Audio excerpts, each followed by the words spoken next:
अस्सलाम वालेकुम नाज़रीन, आज हम आपके लिए लेकर आए हैं ड्रामा सीरीज शौकत का वो अक्सर जिसने देखने वालों को हिला कर रख दिया है। एक ऐसा अंजाम जिसने हर दिल को दहला दिया है और हर आंख को नम कर दिया। कहानी का आगाज यूं होता है कि माहम जिसने अपनी पूरी जिंदगी दूसरों की खुशी बर्बाद करने, रिश्तों को तोड़ने और लोगों को तकलीफ देने में लगा दी थी, अब खुद अपनी ही बुझाई हुई साजिशों में उसी तरह उजलती है, उलझती है कि उसका अपना वजूद टूट फूट का शिकार हो जाता है। बरसों तक दूसरों पर हावी रहने वाला हम अपने ही अंदर के वैरानी से लड़ रही है। वो वैरानी जो ना खत्म होने वाली है।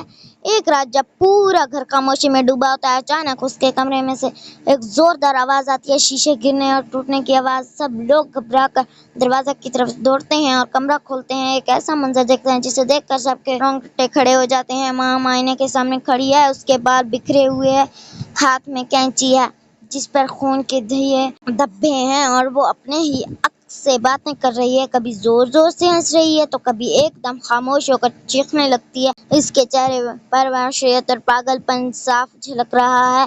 माँ सासू माँ बेगम भागती हुई अंदर आती हैं और लड़ती हुई आवाज में कहती हैं, माँ बेटी ये क्या हाल कर लिया है तुमने अपने आप का। लेकिन माँ उल्टा आईने में अपने एक्स को देखकर हंसने पड़ती है और चीखती है, अम्मी ये मुझे कभी नहीं छोड़ेगा, ये एक्स मेरा है, मेरे साथ ही है।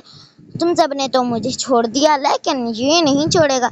और फिर अचानक कैंची जोर से आईने पर दे मारती है। आईना हजार टुकड़ों में बिखर जाता है। हर कमरे में गूंजती चीखें सबके दिल दहला देती है। जरा घबरा कर अपनी माँ को फोन करती है और रोते हुए कहती है, अम्मी भाभी ने अपनी ज़हनी तवाज़ुन खो दिया है। वो अपने आप से लड़ रही है, बाल काट लिए हैं, कैंची हाथ में है और पागलों की तरह हंस रही है। अम्मी मुझे अपने इन पर बहुत तरस आ रहा है, प्लीज शफक से कहें कि वो भाभी को माफ कर दे, शायद उससे उनकी अजीब कुछ कम हो जाए।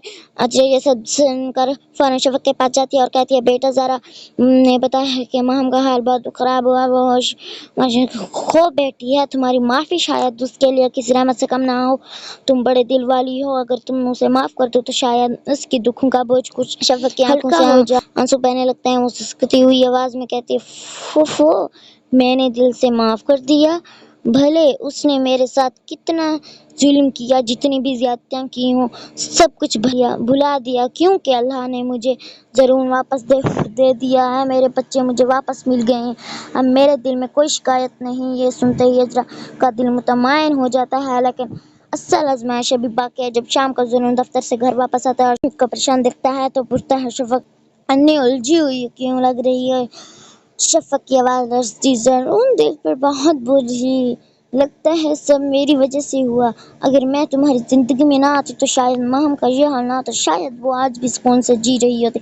जरूर उनकी बात का काट कर मजबूत लहजे में कहता है, नहीं शफक ये सब उसकी अपनी गलतियां का इंजाम है। उसने दूसरों की जिंदगियों को बर्बाद किया, दूसरों के रिश्ते तोड़े, दूसरों की खुशियां छीनी और आज वही कुछ उसके साथ हो रहा है। ये सब इसके अमाल का नतीजा है, इसमें तुम्हारा कोई कसूर नहीं। दूसरी तरफ मासूमा बेगम अपनी नवासी के लिए एक खूबसूरत गुड़िया लेकर आती हैं और मुलाजमा से कहती हैं, बेटा ये ज़ारा बीबी के कमरे में रख दो। लेकिन जैसे ही माम की नज़र उस गुड़िया पर पड़ती है तो वो दीवाना वार दौड़ कर आती है और गुड़िया को अपने हाथों में छीन लेती है। फिर पागलों कर कहती है, ये मेरी बेटी है, देखो ये वापस आ गई है, तुम्हें किसी ने मुझसे छीन लिया था मगर अब नहीं, अब तो हमेशा मेरे साथ रहोगी। ये मंजर देखकर ससुमा बेगम का कलेजा फट जाता है। वो रोती हुई चीख उठती है, या अल्लाह मैं क्या देख रही हूँ, मेरी बेटी तो खत्म हो गई है। पूरा खानदान सकते में आ जाता है। कोई समझ नहीं पाता कि माहम का ये हाल देखकर क्या करे। वक्त गुजरता है लेकिन माहम की हालत संभलने की बजाय मजीद बिगड़ती है। कभी वो चीखने लगती है, कभी हंसने लगती है और कभी अपने आप को कमरे में बंद कर लेती है और टूटे आईनों के सामने बैठकर खुद से बातें करती। आखिरकार सासुमा बेगम हिम्मत करके उसे एक नफसियाती अस्पताल में दाखिल करवा देती है, जहां वो अंधेरों और तन्हाइयों में अपने अक्सर अपनी गुड़िया के साथ गुम रहती है। दूसरी तरफ वक्त का पहिया घूमता है और कुछ अरसे बाद ज़ारा के घर एक नन्ही परी की आमद पूरे खानदान में खुशियां लौट आती हैं। हर तरफ कहके और मुस्कुराहटें बिखर लेकिन इन सब खुशियों के बीच माहम को पागलपन सबको अंदर ही अंदर खाए जा रहा है, क्योंकि वो अस्पताल की 4 दीवारों में अपने टूटे हुए वजूद, टूटे हुए ख्वाबों के साथ कैद है। तो नाज़रीन, आपके ख्याल में माहम जैसी औरत के लिए यही इंजाम काफ़ी था, या उसके गुनाहों की सज़ा और भी ज़्यादा कड़ी होनी चाहिए थी? अपनी राय कमेंट्स में ज़रूर दीजिएगा। Thank you. अल्लाह हाफ़िज़।